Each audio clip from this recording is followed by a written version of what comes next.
E tinha Noemi um parente de seu marido, homem poderoso e rico, da família de Elimeleque, o qual se chamava Boaz. E Rute a Moabita disse a Noemi: rogo-te que me deixes ir ao campo, e colherei espigas atrás daquele a cujos olhos achar favor. E ela lhe respondeu: vai, filha minha. Foi, pois, e chegando, tirou espigas no campo atrás dos ceifeiros. E aconteceu porventura, que o terreno era de Boaz, o qual era da parentela de Elimeleque. E eis que Boaz veio de Belém, e disse aos ceifeiros: o Senhor seja convosco. E eles responderam: o Senhor te abençoe. E Boaz disse a seu criado supervisor dos ceifeiros: de quem é esta moça? E o criado, supervisor dos ceifeiros, respondeu e disse: é a moça de Moabe, que voltou com Noemi dos campos de Moabe. E disse: rogo-te que me deixes colher e juntar atrás dos ceifeiros entre os feixes. Entrou, pois, está desde pela manhã até agora, menos um pouco que se deteve em casa. Então Boaz disse a Rute: ouve, filha minha, não vás atirar espigas em outro campo, nem passes daqui, e aqui estarás com minhas moças. Olha bem o campo que colherem, e segue-as, porque eu mandei aos moços que não te toquem. E se tiveres sede, vai aos vasos, e bebe da água que os moços tirarem. Ela então, baixando seu rosto, inclinou-se à terra, e disse-lhe: por que achei favor em teus olhos para que tu me reconheças, sendo eu estrangeira? E respondendo Boaz, disse-lhe: por certo se me declarou tudo o que fizeste com tua sogra depois da morte de teu marido, e que deixando teu pai e tua mãe e a terra de onde nasceste, vieste a um povo que não conheceste antes. O Senhor recompense tua obra, e tua remuneração seja cheia pelo Senhor Deus de Israel, que vieste para cobrir-te debaixo de suas asas. E ela disse: Senhor meu, acha o favor diante de teus olhos, por que me consolaste?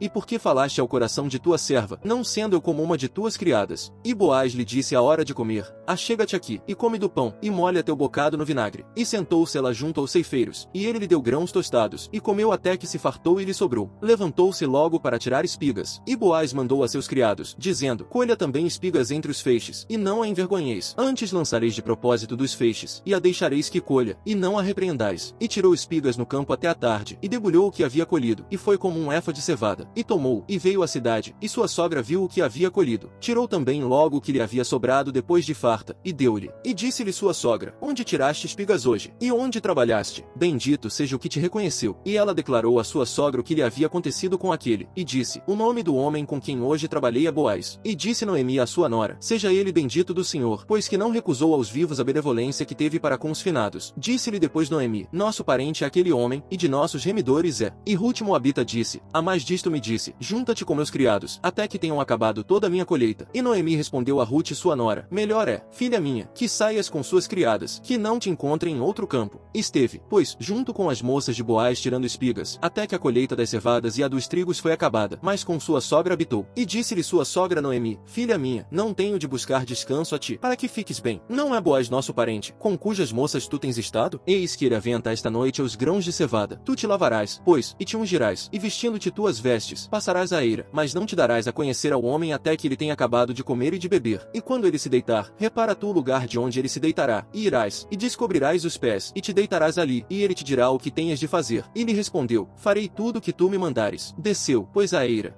e fez tudo o que sua sogra lhe havia mandado. E quando Boaz havia comido e bebido, e seu coração esteve contente, retirou-se para dormir a um lado do amontoado. Então ela veio caladamente, e revelou os pés, e deitou-se. E aconteceu, que à meia-noite se estremeceu aquele homem, e apalpou, e eis que, a mulher que estava deitada a seus pés. Então ele disse: quem és? E ela respondeu: eu sou Rute tua serva. Estende a borda de tua capa sobre tua serva, porquanto és parente próximo. E ele disse: bendita sejas tu do Senhor, filha minha, que fizeste melhor tua última bondade que a primeira, não indo atrás dos rapazes, sejam pobres ou ricos. Agora, pois, não temas, filha minha, eu farei contigo o que tu disseres, pois que toda a porta de meu povo sabe que és mulher virtuosa. E agora, ainda que seja certo que eu sou parente próximo, contudo isso a parente mais próximo que eu, repousa esta noite, e quando for de dia, se ele te redimir, bem, redima-te, mas se ele não te quiser redimir, eu te redimirei. Vive o Senhor. Descansa, pois, até amanhã. E depois que repousou a seus pés até amanhã, levantou-se, antes que ninguém pudesse conhecer a outro. E ele disse: não se saiba que tenha vindo mulher à eira. Depois lhe disse: aproxima o lenço que trazes sobre ti, e segura-o. E enquanto ela o segurava, ele mediu 6 medidas de cevada, e as pôs às costas, e veio ela à cidade. Assim que veio a sua sogra, esta lhe disse: que houve, minha filha? E ela lhe declarou ela tudo o que com aquele homem lhe havia acontecido. E disse: estas 6 medidas de cevada me deu, dizendo-me: por que não vais vazia a tua sogra? Então Noemi disse: repousa, filha minha, até que saibas como a coisa se sucede, porque aquele homem não parará até que hoje conclua o negócio. E Boaz subiu à porta da cidade e sentou-se ali, e eis que passava aquele parente do qual havia Boaz falado, e disse-lhe: Ei, fulano, vem aqui e senta-te. E ele veio, e sentou-se. Então ele tomou 10 homens dos anciãos da cidade, e disse: Sentai-vos aqui. E eles se sentaram. Logo disse ao parente, Noemi, que voltou do campo de Moabe: Vem de uma parte das terras que teve nosso irmão Elimeleque, e eu decidi fazê-lo saber a ti, e dizer-te que a tomes diante dos que estão aqui sentados, e diante dos anciãos de meu povo. Se houveres de redimir, redime, e se não quiseres redimir, declara-o a mim para que eu o saiba, porque não há outro que redima a não ser tu, e eu depois de ti. E ele respondeu: Eu redimirei. Então replicou Boaz: O mesmo dia que tomares as terras da mão de Noemi, has de tomar também a Rute Moabita, mulher do defunto, para que suscites o nome do morto sobre sua possessão. E respondeu o parente: Não posso redimir por minha parte, porque lançaria a perder minha propriedade. Redime tu usando de meu direito, porque eu não poderei redimir. Havia já de longo tempo este costume em Israel na remissão ou contrato, que para a confirmação de qualquer negócio, um se tirava o sapato e o dava a seu companheiro, e este era o testemunho em Israel. Então o parente disse a Boaz: Toma-o tu, e descalçou seu sapato. E Boaz disse aos anciãos e a todo aquele povo: Vós sois hoje testemunhas de que tomo todas as coisas que foram de Elimeleque, e tudo que foi de Quilion e de Malom, da mão de Noemi, e que também tomo por minha mulher a Rute Moabita, mulher de Malom, para suscitar o nome do defunto sobre sua herança, para que o nome do morto não se apague dentre seus irmãos e da porta de seu lugar. Vós sois hoje testemunhas. E disseram todos os do povo que estavam à porta com os anciãos: Testemunhas somos. O Senhor faça a mulher que entra em tua casa como a Raquel e a Lia, as quais duas edificaram a casa de Israel, e tu sejas ilustre em Efrata, e tenhas renome em Belém. E da semente que o Senhor te der desta moça, seja tua casa como a casa de Pérez, o que Tamar deu a Judá. Então Boaz tomou a Rute, e ela foi sua mulher, e logo que entrou a ela, o Senhor lhe deu que concebesse e desse à luz um filho. E as mulheres diziam a Noemi: Louvado seja o Senhor, que fez que não te faltasse hoje parente, cujo nome será nomeado em Israel, o qual será restaurador de tua alma, e o que sustentará tua velhice, pois que tua nora, a qual te ama e te vale mais que 7 filhos, o fez nascer. E tomando Noemi o filho, o pôs em seu colo, e foi-lhe sua ama. E as vizinhas dizendo: A Noemi nasceu um filho, lhe puseram nome, e chamaram-lhe Obed. Este é pai de Jessé, pai de Davi. E estas são as gerações de Pérez. Pérez gerou a Esrom, e Esrom gerou a Rão, e Rão gerou a Aminadab, e Aminadab gerou a Naasson, e Naasson gerou a Salmão, e Salmão gerou a Boaz, e Boaz gerou a Obed, e Obed gerou a Jessé, e Jessé gerou a Davi.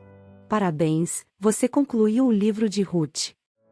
E depois de 2 dias partiu dali, e foi-se para Galiléia, porque o mesmo Jesus testemunhou que não tem o profeta honra em sua própria terra. Vindo, pois, para Galiléia, os galileus o receberam, havendo visto todas as coisas que fizera em Jerusalém no dia da festa, porque também eles foram ao dia da festa. Veio, pois, Jesus outra vez a Caná da Galiléia, onde da água fizera vinho, e estava ali um nobre, cujo filho estava enfermo em Cafarnaum. Ouvindo este que Jesus vinha da Judéia para Galiléia, foi ter com ele, e suplicava-lhe que descesse, e curasse a seu filho, porque já estava à morte. Disse-lhe, pois, Jesus: Se não vir de sinais e milagres não crereis. O nobre lhe disse: Senhor, desce, antes que meu filho morra. Disse-lhe Jesus: Vai, teu filho vive. E o homem creu na palavra que Jesus lhe disse, e se foi. E estando ele já descendo, seus servos lhe saíram ao encontro, e lhe anunciaram, dizendo: Teu filho vive. Perguntou-lhes, pois, a que hora se achará melhor? E disseram-lhe: Ontem às 7 horas a febre o deixou. Entendeu, pois, o pai, que aquela era a mesma hora em que Jesus lhe disse: Teu filho vive. E creu nele, e toda a sua casa. Este segundo sinal Jesus voltou a fazer, quando ele veio da Judéia a Galiléia. E chamou a fome sobre a terra. Ele interrompeu toda a fonte de alimento. Enviou um homem adiante deles, José, que foi vendido como escravo. Amarraram seus pés em correntes. Ele foi preso com ferros. Até o tempo que sua mensagem chegou, a palavra do Senhor provou o valor que ele tinha. O rei mandou que ele fosse solto. O governante de povos o libertou. Ele o pôs como senhor de sua casa, e por chefe de todos os seus bens, para dar ordens às suas autoridades, e instruir a seus anciãos. Então Israel entrou no Egito. Jacó peregrinou na terra de Cã, e fez seu povo crescer muito, e o fez mais poderoso que seus adversários, e mudou o coração dos outros, para que odiassem ao seu povo, para que tratassem mal a seus servos. Então enviou seu servo Moisés, e Arão, a quem tinha escolhido, que fizeram entre eles os sinais anunciados, e coisas sobrenaturais na terra de Cã. Ele mandou trevas, e fez escurecer, e não foram rebeldes à sua palavra. Ele transformou suas águas em sangue, e matou a seus peixes. A terra deles produziu rãs em abundância, até nos quartos de seus reis. Ele falou, e vieram vários bichos e piolhos em todos os seus limites. Tornou suas chuvas em saraiva, pôs fogo ardente em sua terra, e feriu suas vinhas e seus figueirais, e quebrou as árvores de seus territórios. Ele falou, e vieram gafanhotos, e incontáveis pulgões, e comeram toda a erva de sua terra, e devoraram o fruto de seus campos. Também feriu a todos os primogênitos em sua terra, os primeiros de todas as suas forças. No temor ao Senhor há forte confiança, e será refúgio para seus filhos. O temor ao Senhor é manancial de vida, para se desviar dos laços da morte.